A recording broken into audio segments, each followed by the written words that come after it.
Episode start అవగానే మొత్తానికైతే కావ్య నా భర్త బ్రతికే ఉన్నాడు, నా భర్తని నేను తీసుకొచ్చి మీ ముందుట పెడతాను అని చెప్పి ఇక కారులో బయలుదేరుతుంది కావ్య. ఇక కావ్య అలా వెళ్తూ ఉంటే రాజ్ అలాగే యామిని కూడా కారులో వెళ్తూ ఉండగా మొత్తానికైతే రాజుని చూసి పరుగును పెట్టి రాజ్ని ఇక వెనకాలే వెళ్తుంది కావ్య. ఒక్కసారిగా ఇక రాజ్ చేతిలోనే ఇక కళ్ళు తిరిగి ఇక మూర్చిపోయినట్టుగా అయిపోతుంది. ఇక వెంటనే రాజ్ అయితే ఏమండి ఏమండి అని చెప్పి ఇక రాజ్ వెంటనే హాస్పిటల్లో జాయిన్ చేస్తాడు. జాయిన్ చేసేసి ఇక రాజ్ ఇక కావ్య మొహం చూస్తూ ఎక్కడో చూసినట్టు అనిపిస్తుంది, ఏదేదో గుర్తుకు వస్తుంది అని చెప్పి కావ్య అట్లా కళ్ళు మూస్తూ రాజ్ వంక చూస్తూ మెల్లగా సృహ కోల్పోతుంది కావ్య కూడా. కావ్యని ఇక డాక్టర్ గారైతే చెక్ చేస్తూ ఉంటే రాజ్ వచ్చి బిల్లుని కట్టి మరి ఇక కావ్య గురించి ఎవరు ఏంటి అని చెప్పి రిసెప్షనిస్ట్లో అడిగితే ఎవరో తెలీదు, పాపం కళ్ళు తిరిగి పడిపోయింది, అందుకే తీసుకొచ్చి జాయిన్ చేశాను, ఆ అమ్మాయికి సంబంధించిన బిల్లు అని చెప్పి ఇక రాజ్ అయితే బిల్లు కట్టి మరి అక్కడి నుంచి వెళ్తాడు. ఇక ఇంతలోనే కావ్యకి మెలకువ వస్తుంది.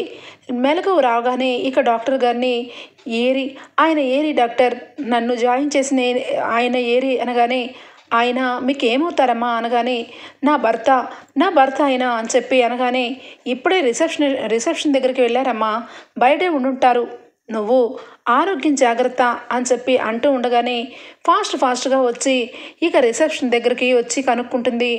నన్ను జాయిన్ చేసినేరి అని అడుగుతూ ఉంటే ఆయన ఇప్పుడే బిల్లు కట్టి వెళ్ళిపోయారమ్మా అనగానే ఏంటి ఆయన బిల్లు కట్టి వెళ్ళిపోయారా అని చెప్పి ఇక పాపం మొత్తం కూడా కావ్య వెతుకుతూ ఉంటుంది. ఇంతలోనే ఇక అక్కడ వినాయక విగ్రహం దగ్గరికి వెళ్ళి ఇక వినాయకుడు దండం పెట్టుకొని స్వామి, నా భర్తని నా కళ్ళకు కనిపించేలా చేసి ఇంతలోనే మాయం చేశావు, కానీ ఏది ఏమైనా నా భర్త బ్రతికే ఉన్నాడు అని నా కళ్ళకు కట్టినట్టుగా చూపించావు, ఈ ఒక్కటి చాలు తండ్రి, ఆయన ఎక్కడున్నా కూడా తెచ్చుకొని ఇంటికి తీసుకొని వెళ్తాను, నా భర్త బ్రతికే ఉన్నాడు అని చెప్పి చాలా సంతోషపడిపోతుంది కావ్య. ఇక మరొక వైపు యాదగిరి పరుగున వస్తాడు. వచ్చి అమ్మా ఏంటమ్మా ఏమైంది, మీరు గబాల్లా ఇక కారు దిగి పరుగు పెట్టారు, మిమ్మల్ని ఫాలో చేస్తే మీరు ఇక్కడెక్కడ కనిపించలేదు అనగానే ఏమీ లేదు, పద యాదగిరి అర్జెంటుగా ఇంటికి వెళ్ళాలి, ఇంటికి వెళ్ళి ఇక అత్తయ్యకి అమ్మమ్మకి ఈ విషయం చెప్పాలి, యాదగిరి ఆయన కనపడ్డారు, ఆయన బ్రతికే ఉన్నారు, మీ అయ్యగారు బ్రతికే ఉన్నారు అని చెప్పి ఎమోషనల్ అయిపోతూ కారులో కూర్చుంటుంది కావ్య. ఇక మరొక వైపు ఇక్కడికి వచ్చేస్తే ఇంట్లో అందరికీ ఇక ఒకటే నూరు పోస్తూ ఉంటుంది. ఈ రకంగా కావ్య ఇక నా భర్త బ్రతికే ఉన్నాడని చెప్పి ఇక వెతకడానికి వెళ్తూ ఉంటే చూసిన వాళ్ళందరూ ఏమనుకుంటారు, ఇది ఏమైనా కరెక్టేనా, ఒకవైపు రాజ్ చనిపోయాడు అని చెప్పి అన్ని సాక్ష్యాలు మనకు కనబడుతున్నాయి, కానీ రాజు బ్రతికే ఉన్నాడు అనడానికి ఒక్క సాక్ష్యం కూడా లేదు, నేను ఏదైనా అంటే నా మీద అందరూ విరుచుకు పడుతున్నారు, ఎంతైనా ఈ చేతులతో వాడిని పెంచలేదా, వాడంటే నాకు కూడా ప్రేమ ఉంది, కానీ వాడు లేడు అన్న నిజాన్ని నమ్మమంటున్నాను, ఎంతకాలం వాడు ఉన్నాడని భ్రమలో కావ్య పిచ్చిదానిలాగా ఇక మాట్లాడుతూ ఉంటే మీరందరూ చూస్తూ ఉండిపోతున్నారు, కావ్య మీద నిజంగా మీ అందరికీ ప్రేమ ఉంటే రాజు లేడని కావ్యకి క్లియర్గా చెప్పండి అని చెప్పి ఇంతలోనే ఇక రుద్రాణి అయితే కుటుంబంతో మాట్లాడుతూ ఉంటే ఇక వెంటనే కావ్య బతికే ఉన్నారు అని చెప్పి గట్టిగా అరుస్తుంది. ఒక్కసారిగా అందరూ వెనక్కి తిరిగి చూడగానే కావ్య అవును ఆయన బ్రతికే ఉన్నారు, ఆయన బ్రతికే ఉన్నారు అత్తయ్య, అమ్మమ్మ ఆయన బ్రతికే ఉన్నారు, మనందరం కూడా ఆయన కనిపించట్లేదని ఆయన ఏదో అయిపోయారని ఏవేవో రిపోర్ట్స్ చూపించారు, కానీ అవన్నీ తప్పు అమ్మమ్మ, ఆయన ప్రాణాలతో నిలువెత్తు సాక్ష్యం నాకు కనబడ్డారు అని చెప్పి అనగానే ఒక్కసారిగా సుభాష్, అపర్ణ, ఇందిరాదేవి, స్వప్న అందరూ కూడా షాక్ అయిపోతారు.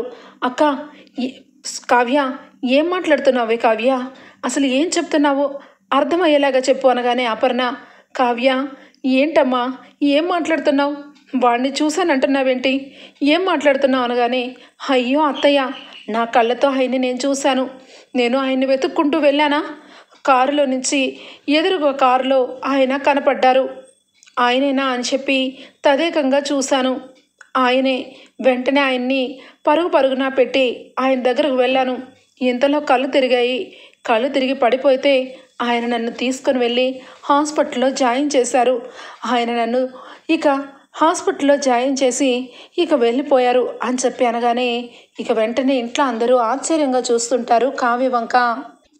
ఏంటత్తయ్య, ఏంటమ్మమ్మ, అందరూ నా వంక అలా చూస్తున్నారు? ఆయన కనిపించి నన్ను హాస్పిటల్లో జాయిన్ చేశారు అనగానే వెంటనే రుద్రాణి చాలా బాగుంది, ఇప్పుడు అందరికీ కూడా సంతోషమేనా? ఏమైనా అంటే రుద్రాణి మంచిది కాదు, ఏదో ఒకటి చేసి అందరినీ బాధ పెడుతుంది అని చెప్పి పదే పదే నన్ను తిడుతున్నారు కదమ్మా, ఇప్పుడు చాలా బాగుంది. చూశారు కదా కావ్య పరిస్థితి, ఇంట్లో నుంచి బయటకు వెళ్ళి రాజు బ్రతికే ఉన్నాడు నేను చూశాను అంటోంది, ఇప్పుడు సమాధానం చెప్పండి అని చెప్పి అంటూ ఉంటే రుద్రాణి గారు ఏం మాట్లాడుతున్నారు? ఆయన నా కళ్ళారా చూశాను అత్తయ్య, నన్ను నమ్మండి అత్తయ్య, నేను అబద్ధాలు ఆడట్లేదు. కావాలని ఆయన లేని మనిషిని ఉన్నారని నేను ఇంట్లో ఉన్నప్పుడు చెప్పొచ్చు కదా, చూశానని ఎందుకు చెప్పాలి?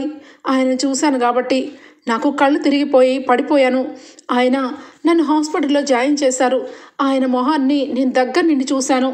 ఇంకొకటి ఏంటంటే ఆయన నాకు బిల్లు కట్టి ఇక అక్కడి నుంచి వెళ్ళిపోయారు అని చెప్పిన మాట కావ్య చెప్తూ ఉంటే ఇంతలోనే ఇక వెంటనే డ్రైవర్ని పిలుచుకొస్తుంది ఇక స్వప్న.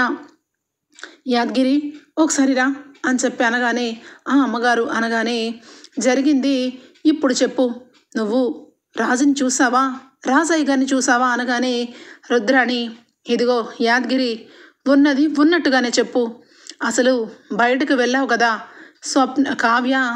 కావ్యమ్మ గారు నీతో పాటే కారులోకి వచ్చారు కదా, నువ్వు కూడా చూస్తే యాదగిరి కూడా రాజుని చూసే ఉండొచ్చు కదా, చెప్పు అనగానే రాజయ్య గారు ఏంటమ్మా, నా కళ్ళతో నేను చూడలేదమ్మా, యాక్చువల్గా నేను కారులో నుంచి డ్రైవింగ్ చేస్తూ ఉంటే ఆపమని దిగిపోయారు, చాలాసేపు అమ్మగారు కనపడలేదు, ఏమైందా అని చెప్పి నేను అటు ఇటు చూస్తూ ఉంటే ఇంతలోనే కావ్యమ్మ గారు కారు ఎక్కారు, అయ్యగారిని చూశానని చెప్పారు, అంతే అనగానే చూశారు కదా, యాదగిరి కళ్ళతో యాదగిరి ఉన్నది ఉన్నట్టే చెప్పాడు.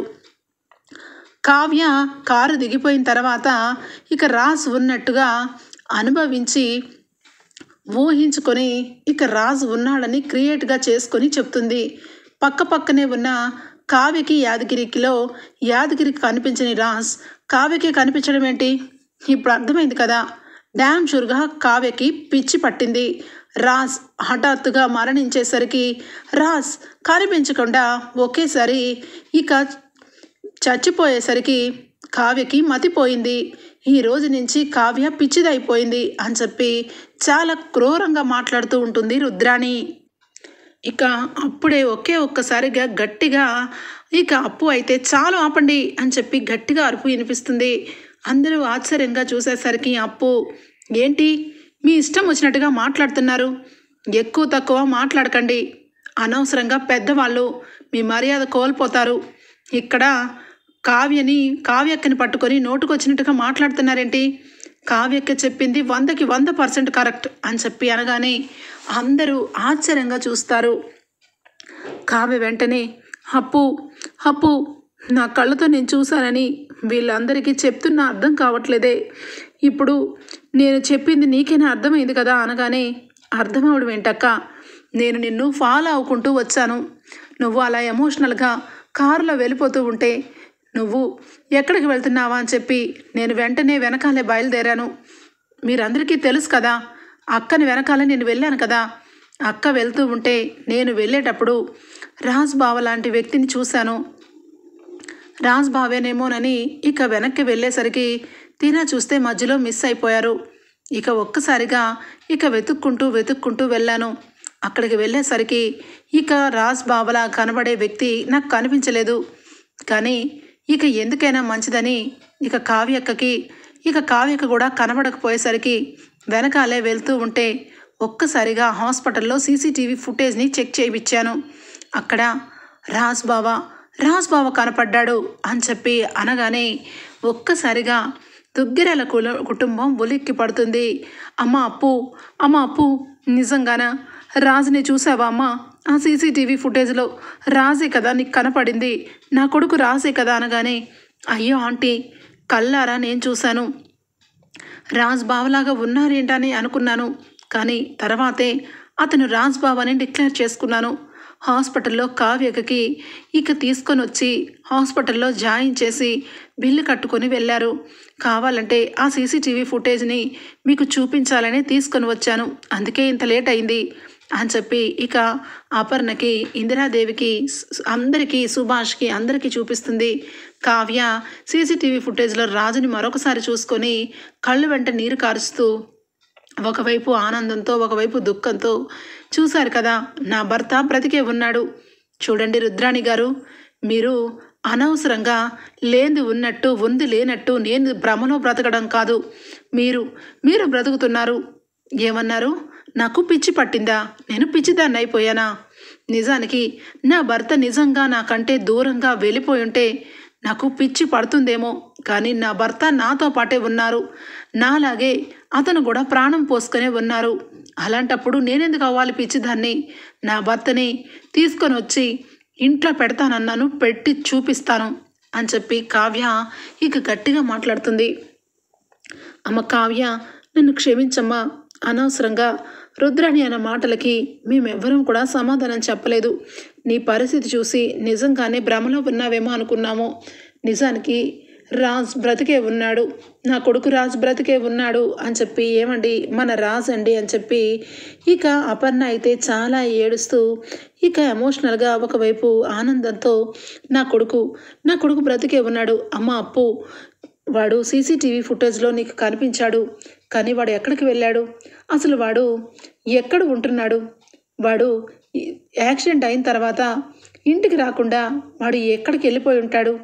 నాకు అదంతా గందరగోళంగా ఉందమ్మా. దయచేసి వాడి గురించి డీటెయిల్స్ అన్నీ కనుక్కొని వాడు ఎక్కడున్నాడో తెలుసుకోమ్మా అని చెప్పి ఇక సుభాష్ అంటాడు. అయ్యో అంకుల్, ఖచ్చితంగా బావని నేను తీసుకుని వస్తాను. నేను పోలీస్ ఆఫీసర్ అయ్యిందే ఇలాంటి విషయాల్లో ఎవరికి అన్యాయం జరగకూడదని. అలాంటిది సొంత నా బావ, మా అక్క భర్త, మా ఇంటికి దేవుడు లాంటి మా బావని నేను ఎతకడం ఏంటి? ఖచ్చితంగా తీసుకునే వస్తాను అని చెప్పి అప్పు మాట ఇస్తుంది. ఇక వీళ్ళ మాటలు విన్న రుద్రాణి మొహం ఆడిపోతుంది. ఇక ఒక్కసారిగా లోపలికి వెళ్ళిపోతుంది రుద్రాణి. ఇక కావ్య సంతోషంతో ఇక ఎప్పటిలాగే కావ్య, ఏమండి మీరు ఇక నాకు కనిపించి మాయమైపోయారు, మీరు ఎక్కడున్నా త్వరలో ఇంటికి రావాలని మనస్ఫూర్తిగా కోరుకుంటున్నాను అని చెప్పి ఇక కృష్ణయ్యకి పూజలు చేస్తూ ఇంట్లో అందరికీ కూడా కాఫీలు పెడుతూ అపర్ణ అత్తయ్య దగ్గరికి వచ్చి, అత్తయ్య ఇకనైనా ధైర్యంగా ఉండండి, మీ అబ్బాయి బ్రతికే ఉన్నాడని మీకు అర్థమైంది కదా, ఆరోగ్యంగానే కనబడ్డారు కదా, ఇక మీరు భోజనం చెయ్యండి అని చెప్పి అందరికీ కూడా వండి పెడుతుంది కావ్య. అప్పు ఇక కావ్య ఇద్దరు కూడా మాట్లాడుకుంటూ ఉంటారు. అప్పు, ఈ రోజు నుంచి బావా అసలు ఎక్కడున్నాడు ఏంటి అన్నది మొత్తం తెలుసుకునే ప్రయత్నం చెయ్యాలి. అసలు బావ ఎక్కడికి వెళ్ళిపోయి ఉంటాడు అనగానే, అక్క నాకు ఒకటి అర్థం కావట్లేదు, బావా నిన్ను హాస్పిటల్లో అడ్మిట్ చేసి అక్కడి నుంచి ఎందుకు వెళ్ళిపోయినట్టు? బావకి నువ్వంటే ప్రేమ ఉంది కదా, అలాంటప్పుడు యాక్సిడెంట్ అయిన తర్వాత నార్మల్ పొజిషన్కి వచ్చినాక ఇంటికి రావాలి కదా. బావా ఇంటికి రాకుండా నిన్ను హాస్పిటల్లో అడ్మిట్ చేసి వెళ్ళిపోవడానికి కారణం ఏంటి? నాకేమీ అర్థం కావట్లేదు అక్క అనగానే, నాకు అదే అర్థం కావట్లేదే, బావ పరిస్థితి ఎలా ఉందో ఏంటో, ఒకసారి విషయం తెలుసుకుంటే తప్ప మనకేం అర్థం కాదు. ఇదంతా మనకి తెలుసుకోవాలంటే ముందు మన కళ్ళకి ఇక బావ కనపడాలి అని చెప్పి ఇక అప్పు అయితే గాలిస్తూ ఉంటుంది. ప్రతి ఏరియాను ఇంచించు ఇక మొత్తం తిరుగుతూనే ఉంటుంది. ఇక అప్పుడు కావ్య ఐడియా ఇస్తుంది. అప్పు, ఇక బావ వచ్చిన కార్ నెంబర్ నాకు గుర్తుందే, ఆ కార్ నెంబర్ని నా మైండ్లో నేను క్లియర్గా గుర్తుపెట్టుకున్నాను. ఆ కార్ నెంబర్ ఇస్తాను, ఆ కారు ఎక్కడుందో ఏంటో తెలిస్తే బావ కూడా తెలిసిపోతుంది కదా, ఆయన అక్కడే ఉన్నట్టు తెలిసిపోతుంది కదా అనగానే, ఇక బావ అవునక్క నిజమే, నేను తొందరలో ఆ విషయాన్ని మర్చిపోయాను అని చెప్పి ఈరోజే ఆ పని మీద ఉంటానక్క అని చెప్పి మొత్తానికైతే ఆ కార్ నెంబర్ ప్రకారం అడ్రస్ని తెలుసుకుంటుంది అప్పు. మొత్తానికైతే ఇక రాజ్ యామిని వాళ్ళు ఉన్న ఇల్లు అయితే తెలుసుకొని ఇక అప్పు అయితే వెళ్తుంది. కావ్య మాత్రం ఇక ప్రతిరోజు ఎక్కడ ఏ టైంలో ఎక్కడ కనపడ్డాడో అక్కడికి వెళ్ళి చుట్టుపక్కల రాజ్ కోసం వెతుకుతూనే ఉంటుంది. ఇక అప్పు మొత్తానికైతే ఆ ఇంటి అడ్రస్కి వెళ్ళగానే ఇక రాజ్ యామిని వాళ్ళ అమ్మ నాన్న ఉంటారు. ఇక వెళ్ళిన వెంటనే ఇక్కడ ఎవరు ఉండేది, మీరు ఇక మీతో పాటు ఎవరుంటారు అనగానే, ఏంటండి మీకేం కావాలి, మా ఇంట్లో మా అమ్మాయి మా అల్లుడు గారు ఉంటారు, మేము ఉంటాము అనగానే, మీ అల్లుడు గారా, మీ అల్లుడు గారు ఎలా ఉంటారు అని చెప్పనగానే, ఏం జరిగింది ఇన్స్పెక్టర్, మా అల్లుడు గారి గురించి ఎందుకు మీరు అలా అడుగుతున్నారు అని చెప్పి అమాయకంగా అడుగుతుంది యామిని వాళ్ళమ్మ. మాకు కొన్ని విషయాలు తెలియాలి, అందుకే అడుగుతున్నాము, మీ అల్లుడు గారిని ఒకసారి చూడాలి అనగానే, అయ్యో వాళ్ళు లేరు కదా అని చెప్పి అనగానే, ఎక్కడికి వెళ్ళారు అనగానే, వాళ్ళు ఇక ఊరు వెళ్ళారు, సరే లోపలికి రండి అని చెప్పి, మా అల్లుడు గారిని చూడాలంటున్నారు కదా, ఇదిగోండి మా అల్లుడు గారు అని చెప్పి గోడ మీద ఉన్న ఫోటోలన్నీ చూపిస్తూ ఇక యామినితో ఎంగేజ్మెంట్ అయిన ఫోటో కూడా చూపిస్తుంది. ఇక యామిని తల్లి అయితే ఒక్కసారిగా అప్పు ఫోటోలను చూసి షాక్ అయిపోతుంది.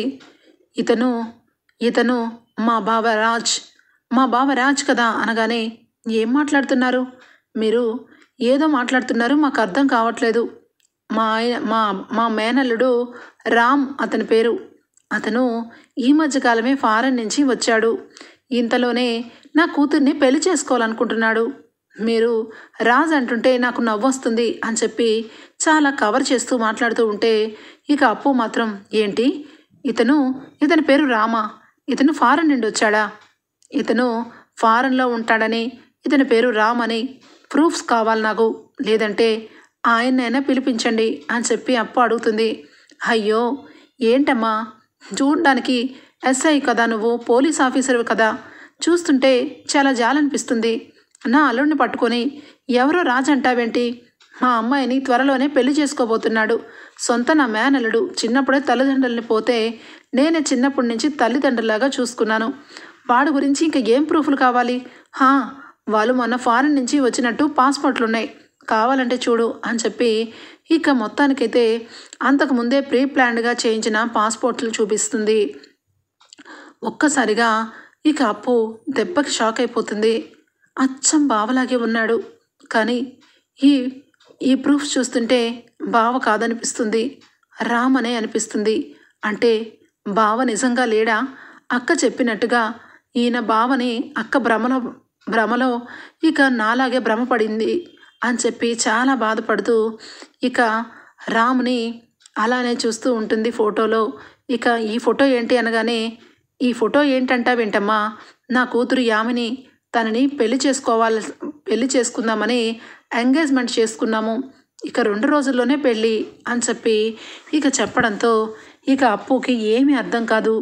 ఇప్పుడు బావని నేను ఎంతో ఆశగా వచ్చాను, ఇప్పుడు బావలేడు, అతని పేరు రామ్ అని, అతను వేరొక అమ్మాయికి కాబోయే భర్తని, ఈ విషయం ఎలా చెప్పాలి, అక్క ఈ విషయం విని తట్టుకుంటుందా, ఇప్పుడు వరకు బావ ఉన్నాడని ఆశ పెట్టుకున్న అక్కకి నిరాశ మిగిలేలా ఉంది అని చెప్పి అప్పు చాలా బాధగా ఇంటికి వెళ్తుంది. ఇక వెంటనే కావ్య, అప్పు ఏంటే ఎందుకంత డల్గా ఉన్నావు, ఆయన జాడ తెలిసిందా, ఆయన ఉన్నట్టు అడ్రస్కి వెళ్ళావా, కారు నెంబర్ ప్రకారం ఆయన అక్కడే ఉన్నారా, చెప్పు అని చెప్పనగానే, అప్పు చెప్పమ్మా ఏమైంది, ఎందుకు అలా నీరు గారిపోయావు అని చెప్పి అపర్ణ అనగానే, నన్ను క్షమించక్క, నన్ను క్షమించు అనగానే ఒక్కసారిగా దుగ్గిరాల కుటుంబం, ఏమైంది అమ్మా అప్పు, ఏమైంది అని చెప్పనగానే, అయ్యో ఆంటీ, నిజానికి నేను చూసిన వ్యక్తి ఇక బావ కాదు, అతని పేరు రామ్, అతను ఫారెన్ నుంచి వచ్చాడు, చివరాఖరికి ఆయన అచ్చం మన బావలాగే ఉండేసరికి పొరపాటు పడ్డాను, నిజానికి రాజుబావ కాదు, అతని పేరు రామ్ అనగానే కావ్య ఒక్కసారిగా షాక్ అవుతుంది. ఇక వెంటనే అపర్ణ దెబ్బకి సోఫాలో కుప్పకు వెళ్ళిపోతుంది. నా కొడుకులాగా ఉన్న అతని పేరు రామ, అలా ఎలా అనుకుంటావు, వాడు నా కొడుకు, ఒక తల్లిగా ఒక బిడ్డని గుర్తించడం నాకు తెలీదా, వాడు నా కొడుకే అని చెప్పి ఇక బాధపడుతూ ఉంటే ఇంతలో రుద్రాణి, ఏంటి వదినా, నాకు చాలా బాధగా అనిపిస్తుంది, ఎవరో వ్యక్తిని పట్టుకొని నీ కొడుకని నువ్వు అంటున్నావు, నా భర్తని మీ కోడలు అంటుంది, పోలీస్గా అప్పు చెప్పిన విషయాల్ని నమ్మండి, ఒక పోలీస్ ఆఫీసర్ అవగానే సంబరం కాదు, అది ఎలా డిక్లేర్ చేసుకున్నావు, రాసు కాదని నువ్వెలా అంటావు ఒకవేళ వదినన్నట్టు కావ్య అన్నట్టు వాళ్ళు అబద్ధం చెప్తున్నారేమో కదా అనగానే, లేదు వాళ్ళు నిజమే చెప్పారు, పాస్పోర్ట్లు కూడా చూపించారు, యాక్చువల్గా వాళ్ళు మొన్నే ఫారెన్ నుంచి వచ్చారు అని చెప్పగానే కావ్య ఒక్కసారిగా అలానే స్టన్ అయిపోతుంది. అక్క అక్క అనగానే ఇక వెంటనే, అంటే నీ దృష్టిలో అతను బావ కాదనమాట అని బోరును ఏడుస్తుంది. వెంటనే అపర్ణ, ఇందిరాదేవి అందరూ కూడా ఏడుస్తూ ఉంటారు. సుభాష్ వెంటనే, మాకు ఎక్కడితోనే రాసి పెట్టుకుంది, నా కొడుకు ఇక లోయల్లో నుంచి మళ్ళీ మరుక్షణం కనపడలేదు, వాడి చొక్కాను చూసి వాడు లేడని అనుకోవాలా, వాడు ఎక్కడో ఉన్నాడు తిరిగి రావాలని ఇక కావ్య చెప్పినట్టు అనుకోవాలా, ఏం అర్థం కావట్లేదు, అంతా మా తలరాత. 15 సంవత్సరాల పాటు పిల్లలు లేకపోయేసరికి శివునికి పూజలు చేసి మరీ వాడిని కన్నాము. ఈరోజు ఆ శివాలయానికి శ్రీశైలం వెళ్తూనే వాడు శివుడి దగ్గరికి వెళ్ళిపోయాడా అని బోరున ఏడుస్తాడు సుభాష్. అయితే ఇంట్లో అందరూ కూడా రాజు ఇక లేడు అని అనుకుంటూ ఉంటే ఇక కావ్య మాత్రం చాలా కోపంతో, అప్పు ఆ ఇంటి అడ్రస్సు నేను రావాలి, బావని నేను చూడాలి, అతని పేరు రామా లేదంటే ఆయన పేరు రాజా, అసలు అతను ఎవరు అన్నది నేను మనిషి ఎదుటి నుంచి మాట్లాడాలి, నువ్వు మనిషిని చూసి మాట్లాడావా అప్పు అనగానే, లేదు వాళ్ళు ఊరెళ్ళారంట అనగానే, రేపు వస్తారంట అక్క అనగానే, నీతో పాటు నేను కూడా వస్తాను అనగానే అపర్ణ వెంటనే, నేను కూడా వస్తాను అప్పు అని ఇక అపర్ణ, సుభాష్ అలాగే కావ్య, అప్పు ఇక నెక్స్ట్ డే మార్నింగే ఇక యామిని వాళ్ళ ఇంటికైతే బయలుదేరతారు. ఇక రాజుని యామిని ఇక చూస్తూ, అమ్మా మమ్మీ నాకెందుకో నా రాజు నాకు దూరం అయిపోతాడేమో అనిపిస్తుంది, రాజు దూరం అయితే నేను బ్రతకలేను, పోలీసులు ఇంటి వరకు వచ్చారు అంటే ఏదో డౌట్ ఉండే ఉంటారు అనగానే, లేదు బేబీ నేను కవర్ చేశాను, నువ్వు పెట్టిన ఫేక్ పాస్పోర్ట్లు అన్నీ కూడా చూసి నమ్మేసి వెళ్ళారు అనగానే, నమ్మేసి వెళ్ళినా రేపటి రోజు మళ్ళీ వస్తారు, నా రాజు నన్ను దూరం చేస్తారు, నాకు నా రాజు కావాలి మమ్మీ అని ఇక ఏడుస్తూ ఉంటుంది. ఇంతలోనే ఇక రాజు గురించి ఇక ఒకే ఒక ఐడియా చెప్తుంది వాళ్ళ మమ్మీ. అయితే నువ్వు వెంటనే రాజుని పెళ్లి చేసుకొని ఇక్కడి నుంచి ఫారెన్ వెళ్ళిపో, ఇంతే, ఇక వీళ్ళు ఏమీ చేయలేరు, ఒకవేళ అక్కడికి రావాలనుకున్నా నువ్వు పెళ్లి చేసుకొని ఉంటావు కాబట్టి రాజు నీవాడు, ఇక ఎవరు నిన్ను ఏమీ చేయలేరు, రాజు చచ్చిపోయాడని ఇక్కడ సర్టిఫికేట్లో డిక్లేర్ చేపించి రాముగా బ్రతుకున్నాడని మనం చేసుకుందాం అని తల్లి అయితే యామినికి ఇక ఐడియా ఇస్తుంది. ఇంట్లో ఉన్న పలంగానే పెళ్లి ఏర్పాట్లు చేసుకుంటారు అప్పటికప్పుడే. ఇక రాజ్కి ఇక ఏమీ అర్థం కాదు. బావా నన్ను పెళ్లి చేసుకో బావా, నువ్వు లేకపోతే నేను చచ్చిపోతాను, నాకెందుకో పీడకలు వస్తున్నాయి బావా, నువ్వు నాకు దూరం అయిపోతావని అని ఇక కావాలని నటిస్తూ ఉంటుంది. ఇంతలోనే ఇక కావ్య వీళ్ళందరూ వెళ్ళేసరికి రాజ్ ఇంట్లోనే ఉంటాడు. ఏమండి అని పరుగు పరుగున కావ్య వెళ్తుంది.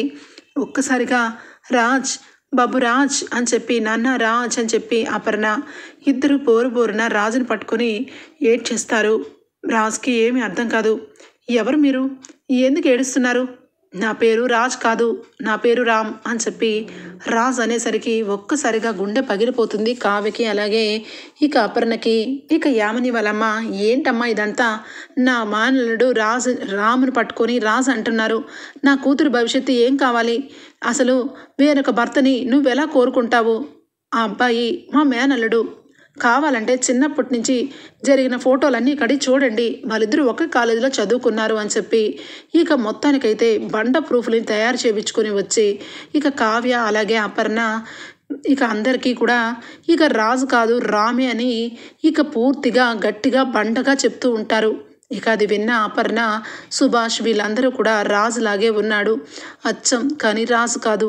ఒకవేళ నిజంగా రాజు అయితే మమ్మీ అని నోరారా పీల్చేవాడు, కళావతి అని నిన్ను భారీగా గుండెకి హత్తుకునేవాడమ్మా కావ్య, నా కొడుకు ఏమైపోయాడు, ఈ వ్యక్తి రాజు కానప్పుడు మరి నా కొడుకు ఎక్కడా అప్పు అని ఏడుస్తూ ఉంటే, అత్తయ్య గారు ఒక బిడ్డగా మీరు, ఒక తల్లిగా మీ అబ్బాయి స్పర్శ గుర్తుపట్టలేదా, అతను మన ఇంటి నా భర్త రాజే, ఆయనే అత్తయ్య, నేను నమ్ముతున్నాను అనగానే వెంటనే అపర్ణ, నాకు కూడా రాజు అలాగే అనిపిస్తుంది, కానీ స్వయంగా నా కొడుకే నువ్వు నా తల్లివి కాదు అంటుంటే ఏం చెయ్యాలి అనగానే ఎప్పుడైనా కూడా ఏదైనా దేవుడే ఉన్నాడు అత్తయ్య, ఖచ్చితంగా ఆయనని మన ఇంటికి తీసుకొని వస్తానంటాను, తీసుకొని వచ్చి తీరుతాను అని చెప్పి, ఏంటి ఇతన్ని మీరు ఫారెన్ నుంచి ఇక్కడికి తీసుకొని వచ్చినట్టు ప్రూఫ్లు చూపించారు, నిజమే, సరే అయితే ఫారెన్ నుండే వచ్చారా అని చెప్పి రామ్ గారు అని చెప్పి కావ్య అంటుంది.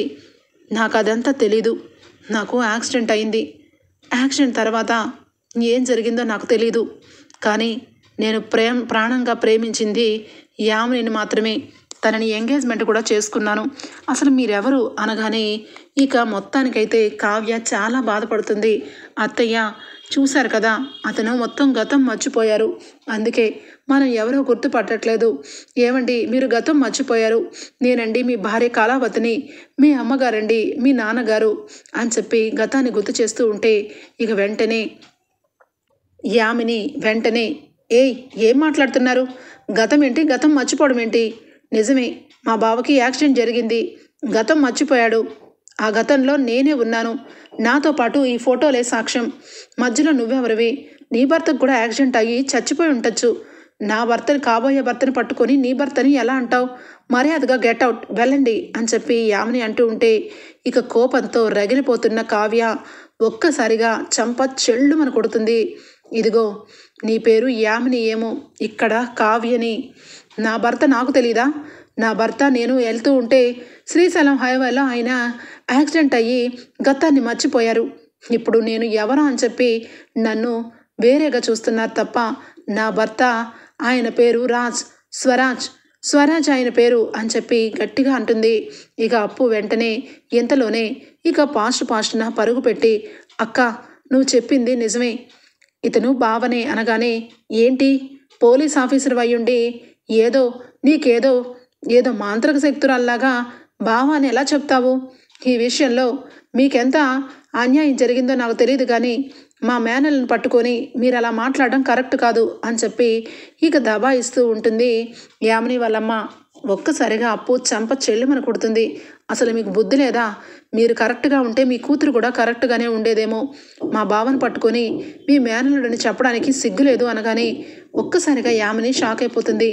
బావా నువ్వు గతాన్ని మర్చిపోయావు బావా, నిజానికి నువ్వు ఈ ఇంటి మేనల్లుడివి కాదు, ఈ ఇంటికి ఏమి అవ్వవు, ఇక మా బావవి, మా అక్కని పెళ్లి చేసుకున్న మా బావవి అక్కను బావవి రా అని మొత్తానికైతే అంటూ ఉంటే ఇంతలోనే యామిని ఏదైనా కూడా అతను ఈ ఇంటి మనిషి అని ఫోటోలు చెప్తున్నాయి, మీ ఇంటి మనిషి అని మీరు కూడా ప్రూఫ్లతో సహా చూపిస్తేనే వదిలిపెట్టేది, ఆయన గతం మర్చిపోయారు, గతంలో మీరు లేరు, గతంలో నేనే ఉన్నాను అనగానే నా పెళ్లి ఫోటో కూడా తీసుకొచ్చి చూపిస్తాను, అక్కడికి అది అయిపోతుందా, కానీ అవ్వదు యామిని, చాలా తతంగమే ఉంది, డిఎన్ఏ టెస్ట్ రిపోర్ట్ ఇది డిఎన్ఏ టెస్ట్ రిపోర్ట్, అతని తండ్రిగా మా మామయ్య గారు, అతని తల్లిగా మా అత్తయ్య గారు, అతను నా భర్త అని చెప్పడానికి ఈ డిఎన్ఏ చాలు కదా అని చెప్పి కావ్య డిఎన్ఏ టెస్ట్ రిపోర్ట్ని చూపిస్తుంది.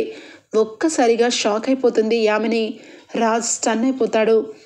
అంటే నా గతంలో నాకు యామిని ఎవరు ఏమీ కాదన్నమాట అనగానే, ఏమి కాదేంటి, అసలు జీరో, ఆ యామిని ఒక డూప్లికేట్ మనిషి, ఒక సైకో ఆడది, ఏమండి మిమ్మల్ని కావాలని ట్రాప్లో కావాలని వేసి మీ గతం మర్చిపోయేసరికి అది అడ్వాంటేజ్గా తీసుకొని తనని పెళ్లి చేసుకున్నట్టుగా క్రియేటివిటీగా ఈ ఫోటోల్ని కావాలనే చేపించింది, కావాలంటే చూడండి ఇవి గ్రాఫిక్స్ సంబంధించిన ఫొటోస్ అని చెప్పి ఇక ఆ ఫోటోల్ని అన్నిటిని కూడా ఇస్త్రీ కొడుతుంది కావ్య.